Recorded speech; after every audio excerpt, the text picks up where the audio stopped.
ನಮಸ್ಕಾರ ಸ್ನೇಹಿತರೆ, ಹೇಗಿದ್ದೀರಾ ಎಲ್ಲರೂ? ಹೋದ ವಿಡಿಯೋದಲ್ಲಿ ಇಂಟರ್ವ್ಯೂದಲ್ಲಿ ಕೇಳಲಾಗೋ ಕೆಲವೊಂದು ಕ್ವಶನ್ ಬಗ್ಗೆ ಹೇಳಲಾಗಿತ್ತು. ಅದೇನೆಂದರೆ why should I hire you ಬಗ್ಗೆ ಒಂದು ವಿಡಿಯೋ ಮಾಡಲಾಗಿತ್ತು.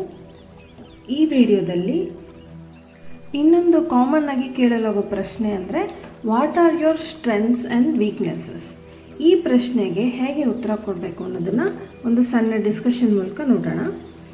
ನೀವು ಈ ಪ್ರಶ್ನೆಗೆ ನಾನು ಬೆಸ್ಟ್ ಇಂಜಿನಿಯರ್, ನಾನು the best manager and most honest person etcetera my strength is I am most hard working person, I am most honest person, ಇದನ್ನೆಲ್ಲ ಹೇಳಬಾರ್ದು. ಈ ರೀತಿ ಹೇಳೋದು ಒಂದು ರೀತಿ ಆ್ಯರೋಗೆನ್ಸ್ ಅನಿಸುತ್ತೆ ಮತ್ತು ಇದರಲ್ಲಿ ಯಾವ ಯುನೀಕ್ನೆಸ್ಸು ಇರಲ್ಲ. ಇದರಲ್ಲಿ ನಿಮ್ಮ ಪರ್ಸ್ನಾಲಿಟಿ ಬಗ್ಗೆ ನೀವು ಹೇಳ್ಕೊಳ್ಳೋ ಅಂಥದ್ದು ಏನೂ ಇರಲ್ಲ. ಎಲ್ಲರೂ ಇದೇ ರೀತಿ ಕ್ವಶನ್ ಆನ್ಸರ್ ಮಾಡ್ತಾರೆ. ನಿಮ್ಮ ಯುನೀಕ್ನೆಸ್ ಏನು ಅನ್ನೋದು ಗೊತ್ತಾಗೋದಿಲ್ಲ. ಹಾಗಾದರೆ ಹೇಗೆ ಆನ್ಸರ್ ಮಾಡಬೇಕು, ನಿಮ್ಮ ಸ್ಟ್ರೆಂತ್ಸ್ ಏನು, ನಿಮ್ಮ ವೀಕ್ನೆಸ್ ಏನು ಅಂತ ಕೇಳಿದರೆ ಆ್ಯಕ್ಚುಲಿ ಹೇಗೆ ಆನ್ಸರ್ ಮಾಡಬೇಕು, ಅದು ರಿಯಾಲಿಟಿಗೂ ಹತ್ತಿರ ಇರಬೇಕು ಮತ್ತು ನಿಮ್ಮ ಯುನೀಕ್ನೆಸ್ನ ಎಕ್ಸ್ಪ್ಲೇನ್ ಕೂಡ ಮಾಡಬೇಕು. ಹಾಗಾದರೆ ಹೇಗೆ ಆನ್ಸರ್ ಮಾಡೋದು? ಮೊದಲನೇದಾಗಿ ಈ ಕ್ವಶನ್ನ ಯಾಕೆ ಕೇಳ್ತಾರೆ ಒಬ್ಬ ಇಂಟರ್ವ್ಯೂವರ್ ಅಂದರೆ, ನೀವು ಜಾಬ್ ಡಿಸ್ಕ್ರಿಪ್ಷನ್ನ ಚೆನ್ನಾಗಿ ಓದಿದ್ದೀರೋ ಇಲ್ವೋ, ಅದನ್ನ ಅರ್ಥ ಮಾಡ್ಕೊಂಡಿದ್ದೀರೋ ಇಲ್ವೋ, ಅದಕ್ಕೆ ಬೇಕಾಗಿರೋ ಸ್ಕಿಲ್ಸ್ ನಿಮಗೆ ಇದೆಯೋ ಇಲ್ವೋ, ಅದನ್ನು ಇಂಪ್ರೂವ್ ಅಂದರೆ ಆ ಕೇಪಬಿಲಿಟೀಸ್ನ ನಿಮ್ಮಲ್ಲಿ ನೀವು ತಂದ್ಕೊಳ್ಳೋದು ಅಥವಾ ನೀವು ಅದನ್ನು ಕಲ್ತ್ಕೊಳ್ಳೋ ಅಂಥ ಕೇಪಬಿಲಿಟಿ ನಿಮಗೆ ಇದೆಯೋ ಇಲ್ವೋ ಅನ್ನೋದನ್ನು ಚೆಕ್ ಮಾಡ್ತಾರೆ. ಮತ್ತು ನಿಮ್ಮ ಕಮ್ಯುನಿಕೇಷನ್ಸ್ ಕೂಡ ಚೆಕ್ ಮಾಡ್ತಾರೆ. ನೀವು ಯಾವುದನ್ನು ಅರ್ಥ ಮಾಡಿಕೊಂಡು ಹೇಗೆ ಎಕ್ಸ್ಪ್ಲೇನ್ ಮಾಡ್ತೀರಾ ಅನ್ನೋದನ್ನು ಅವರು ಚೆಕ್ ಮಾಡ್ತಾರೆ. ಫಸ್ಟ್ ಆಫ್ ಆಲ್ ನಿಮ್ಮ ಬಗ್ಗೆ ನೀವು ಎಷ್ಟು ಚೆನ್ನಾಗಿ ಅರ್ಥ ಮಾಡ್ಕೊಂಡಿದ್ದೀರಾ ಅನ್ನೋದನ್ನು ಕೂಡ ಚೆಕ್ ಮಾಡ್ತಾರೆ. ಫಾರ್ ಎಕ್ಸಾಂಪಲ್, ನಿಮ್ಮ ಸ್ಟ್ರೆಂತ್ ಬಗ್ಗೆ ನೀವು ಹೇಗೆ ಹೇಳಬೇಕು ಅಂದರೆ ಅದು ಜಾಬ್ ಡಿಸ್ಕ್ರಿಪ್ಷನ್ಗೆ ಮ್ಯಾಚ್ ಆಗೋ ಥರ ಇರಬೇಕು. ಫಾರ್ ಎಕ್ಸಾಂಪಲ್, ಈಗ ಒಂದು ಜಾಬ್ ಪ್ರೊಫೈಲ್ ಇದೆ ಸೇಲ್ಸ್ ಮ್ಯಾನೇಜರ್ಗೆ ಅಂತ ಅಂದ್ಕೊಳ್ಳಿ. ನೀವು ಎಕ್ಸ್ಪೀರಿಯನ್ಸ್ಡ್ ಕ್ಯಾಂಡಿಡೇಟ್ ಆಗಿದ್ದರೆ ಹೇಗೆ ಆನ್ಸರ್ ಮಾಡ್ತೀರಾ ಅನ್ನೋದನ್ನು ನೋಡೋಣ. ಈಗ ನೀವು ನಿಮ್ಮ ಲೀಡರ್ಶಿಪ್ ಕ್ವಾಲಿಟಿ ಬಗ್ಗೆ ನಿಮ್ಮ ಸ್ಟ್ರೆಂತ್ ಅಂತ ಮೆನ್ಷನ್ ಮಾಡ್ತೀರಾ. ಅದನ್ನು ಬರೀ ಮೆನ್ಷನ್ ಮಾಡೋದಲ್ಲ, ಹೇಗೆ ನೀವು ಒಳ್ಳೆ ಲೀಡರ್ ಅನ್ನೋದನ್ನು ನೀವು ಒಂದು ಸಣ್ಣ ಯಾವುದಾದ್ರೂ ಸಂದರ್ಭವನ್ನು ಕೊಟ್ಟು ನೀವು ಎಕ್ಸ್ಪ್ಲೇನ್ ಮಾಡಬೇಕು. ಫಾರ್ ಎಕ್ಸಾಂಪಲ್, ನನ್ನ 3 ವರ್ಷದ ಎಕ್ಸ್ಪೀರಿಯನ್ಸ್ನಲ್ಲಿ ನಾನು ನನ್ನ ಡಿಪಾರ್ಟ್ಮೆಂಟ್ನ ಲೀಡಾಗಿ ವರ್ಕ್ ಮಾಡಿದ್ದೀನಿ. ನನಗೆ ಟೀಮ್ನಲ್ಲಿ ವರ್ಕ್ ಮಾಡೋದು ಅಂದರೆ ತುಂಬ ಇಷ್ಟ. ಹೊಸ ಜನರನ್ನು ಪರಿಚಯ ಮಾಡಿಕೊಳ್ಳೋದು ಅಂದರೆ ಇಷ್ಟ.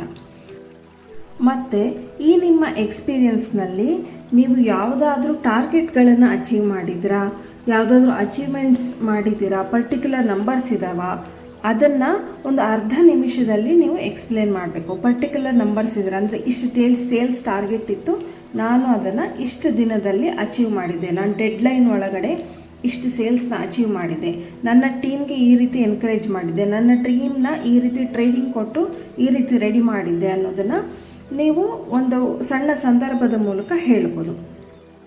ಇದು ಎಕ್ಸ್ಪೀರಿಯನ್ಸ್ ಕ್ಯಾಂಡಿಡೇಟಿಗೆ ಆಯಿತು. ಅಕಸ್ಮಾತ್ ನೀವು ಫ್ರೆಷರ್ ಆಗಿದ್ದರೆ ನೀವು ಯಾವುದಾದ್ರೂ ಗ್ರೂಪ್ ಪ್ರಾಜೆಕ್ಟ್ ಮಾಡಿದರೆ ಅದನ್ನು ಮೆನ್ಷನ್ ಮಾಡಿ.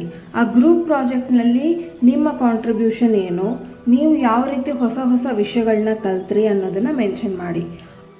ನಿಮ್ಮ ಇಂಡಿವಿಜುವಲ್ ಕಾಂಟ್ರಿಬ್ಯೂಷನ್ ಜೊತೆಗೆ ನಿಮ್ಮ ಟೀಮ್ನ ನೀವು ಯಾವ ರೀತಿ ಲೀಡ್ ಮಾಡಿದ್ರಿ, ಅವರಿಗೆ ಯಾವ ರೀತಿ ಎನ್ಕರೇಜ್ ಮಾಡಿದ್ರಿ ಅನ್ನೋದನ್ನು ಮೆನ್ಷನ್ ಮಾಡಿ. ಯಾಕೆಂದರೆ ಆಗಲೇ ನಾನು ಮೆನ್ಷನ್ ಮಾಡಿದ ಹಾಗೆ ಈ ಜಾಬ್ ಪ್ರೊಫೈಲು ಸೇಲ್ಸ್ ಮ್ಯಾನೇಜರ್ ಆಗಿರೋದ್ರಿಂದ ನೀವು ಒಬ್ಬ ಒಳ್ಳೆ ಲೀಡರ್ ಅನ್ನೋದನ್ನು ನೀವು ಅವರಿಗೆ ತಿಳಿಸ್ಬೇಕು. ಹಾಗಾಗಿ ಒಂದು ಟೀಮ್ನ ನೀವು ಯಾವ ರೀತಿ ಲೀಡ್ ಮಾಡಿದ್ರಿ, ಯಾವ ರೀತಿ ಕೋಆರ್ಡಿನೇಷನ್ ಇತ್ತು ನಿಮ್ಮ ಟೀಮ್ನಲ್ಲಿ ಅನ್ನೋದನ್ನು ನೀವು ಮೆನ್ಷನ್ ಮಾಡಬೇಕು. ಹಾಗಾದರೆ ವಾಟ್ ಆರ್ ಯುವರ್ ವೀಕ್ನೆಸಸ್ ಅಂತ ಕೇಳಿದರೆ ಏನಂತ ಆನ್ಸರ್ ಮಾಡಬೇಕು? ಈಗ ನನಗೆ ವೀಕ್ನೆಸ್ಸೇ ಇಲ್ಲ ಅಂತ ಹೇಳೋಕ್ಕಾಗಲ್ಲ. ನಾವೆಲ್ಲರೂ ಮನುಷ್ಯರು, ನಮಗೆ ಒಂದಲ್ಲ ಒಂದು ವೀಕ್ನೆಸ್ ಇರುತ್ತೆ. ಈ ಪ್ರಶ್ನೆಗೆ ಕೂಡ ನೀವು ರ್ಯಾಂಡಮ್ ಆಗಿ ಆನ್ಸರ್ ಮಾಡಬಾರ್ದು. ಮತ್ತು ಈ ಕ್ವಶನ್ಗೆ ಕೂಡ ನೀವು ಜಾಬ್ ಪ್ರೊಫೈಲಲ್ಲಿ ಏನು ಸೂಟ್ ಆಗೋದಿಲ್ವೋ ಆ ರೀತಿ ವೀಕ್ನೆಸ್ಸನ್ನು ಹೇಳಬಾರದು. ಫಾರ್ ಎಕ್ಸಾಂಪಲ್, ನೀವಿವಾಗ ಸೇಲ್ಸ್ ಮ್ಯಾನೇಜರ್ ಅಂತಲೇ ಇಟ್ಕೊಳ್ಳಿ, ಸೇಮ್ ಜಾಬ್ ಪ್ರೊಫೈಲಿಗೆ.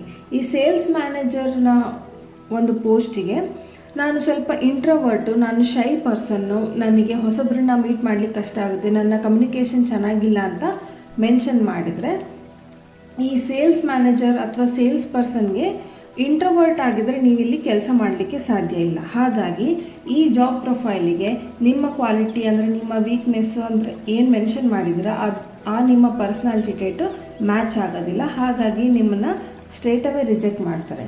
ಹಾಗಾಗಿ ನೀವು ಯಾವ ರೀತಿ ಮೆನ್ಷನ್ ಮಾಡ್ತೀರಾ ಅನ್ನೋದು ತುಂಬ ಮುಖ್ಯ ಆಗುತ್ತೆ.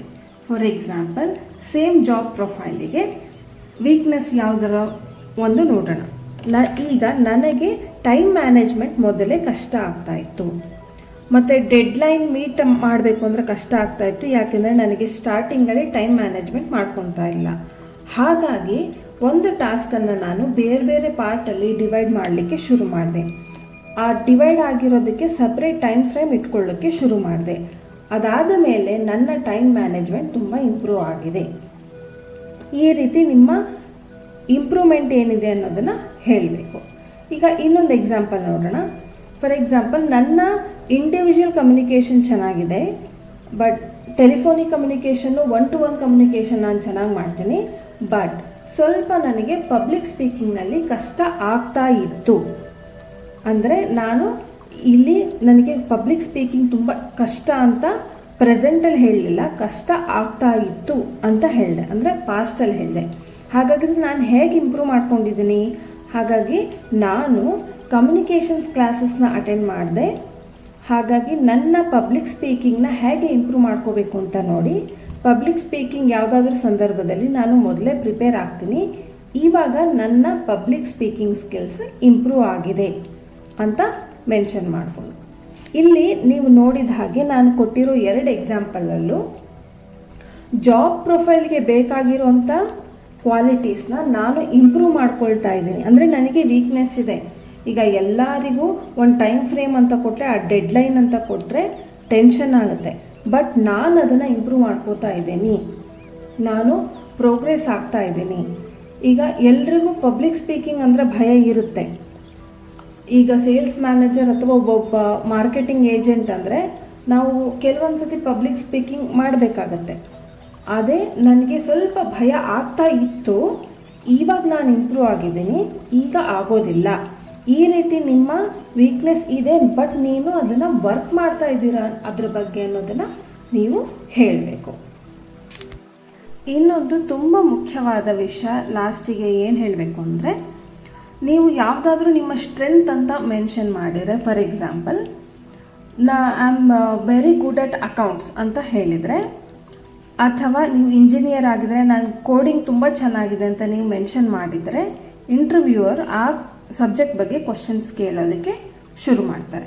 ನೀವು ಯಾವುದಾದ್ರೂ ಒಂದು ಸಬ್ಜೆಕ್ಟ್ನ ನಾನು ಇದರಲ್ಲಿ ದಿಸ್ ಇಸ್ ಮೈ ಸ್ಟ್ರೆಂತ್ ಅಂತ ಮೆನ್ಷನ್ ಮಾಡಿದ ಮೇಲೆ ಅವರಿಗೆ ನೆಕ್ಸ್ಟ್ ಕ್ವಶನ್ಸ್ ಕೇಳೋದಕ್ಕೆ ನೀವು ದಾರಿ ಮಾಡಿಕೊಟ್ಟಂಗೆ ಆಗುತ್ತೆ. ಅಂದರೆ ಯಾವುದೇ ಸಬ್ಜೆಕ್ಟ್ ಬಗ್ಗೆ ನಾನು ಹೇಳ್ದಂಗೆ, for example I am very good at marketing ಅಥವಾ ಅಕೌಂಟ್ಸ್ ಅಥವಾ ಸ್ಟ್ಯಾಟಿಸ್ಟಿಕ್ಸ್, ಡಾಟಾಬೇಸ್, ಕೋಡಿಂಗ್, ನೀವು ಏನೇ ಮೆನ್ಷನ್ ಮಾಡಿದ್ರು ಇಂಟರ್ವ್ಯೂವರು ಆ ವಿಷಯದ ಬಗ್ಗೆ ಕ್ವಶನ್ಸ್ ಕೇಳೋದಕ್ಕೆ ಶುರು ಮಾಡ್ತಾರೆ. ನೀವು ಅದಕ್ಕೆ ಪರ್ಫೆಕ್ಟಾಗಿ ಆನ್ಸರ್ ಮಾಡಬೇಕಾಗತ್ತೆ. ಅಷ್ಟು ಕಾನ್ಫಿಡೆನ್ಸ್ ನಿಮಗೆ ಇದ್ದರೆ ಮಾತ್ರ ಆ ರೀತಿ ಮೆನ್ಷನ್ ಮಾಡಿ.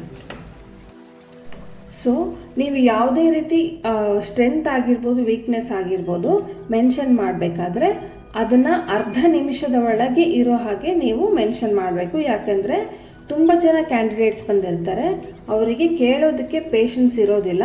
ಸಣ್ಣ ಸಣ್ಣ ವಾಕ್ಯದಲ್ಲಿ ನೀವು ಅವರಿಗೆ ಅರ್ಥ ಆಗೋ ಹಾಗೆ ಒಂದು ಅರ್ಧ ನಿಮಿಷದಲ್ಲಿ ನಿಮ್ಮ ಎಕ್ಸ್ಪ್ಲನೇಷನ್ ಮುಗಿಬೇಕು. ನಿನ್ನ ಸ್ಟ್ರೆಂತ್ ಯಾವುದು, ನಿನ್ನ ವೀಕ್ನೆಸ್ ಯಾವುದು, ಅದಕ್ಕೊಂದು ಸಣ್ಣ ಎಕ್ಸಾಂಪಲ್ಲು ನೀವು ಹೇಳಿ ಒಂದು ಅರ್ಧ ನಿಮಿಷದಲ್ಲಿ ಮುಗಿಸಿದರೆ ಅವರು ನೆಕ್ಸ್ಟ್ ಫರ್ದರ್ ಕ್ವಶನ್ಸ್ಗೆ ಹೋಗ್ತಾರೆ. ನೀವು ಇರೋದನ್ನೇ ತುಂಬ ದೊಡ್ಡ ಕಥೆ ಮಾಡಿ ಹೇಳಿದರೆ ಅವ್ರಿಗೆ ಬೋರ್ ಆಗುತ್ತೆ. ಸೊ ಅವರಿಗೆ ಇಂಟ್ರೆಸ್ಟ್ ಇರೋದಿಲ್ಲ ನಿಮ್ಮ ಮಾತನ್ನ ಕೇಳೋದಕ್ಕೆ.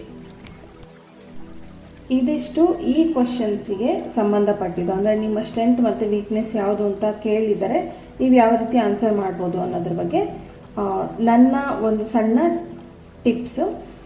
ಸೊ ಇಷ್ಟೊತ್ತು ನನ್ನ ಮಾತ್ರ ಪೇಷನ್ಸನ್ನು ಕೇಳಿಸ್ಕೊಂಡಿದ್ದಕ್ಕೆ ಥ್ಯಾಂಕ್ ಯು ಸೋ ಮಚ್.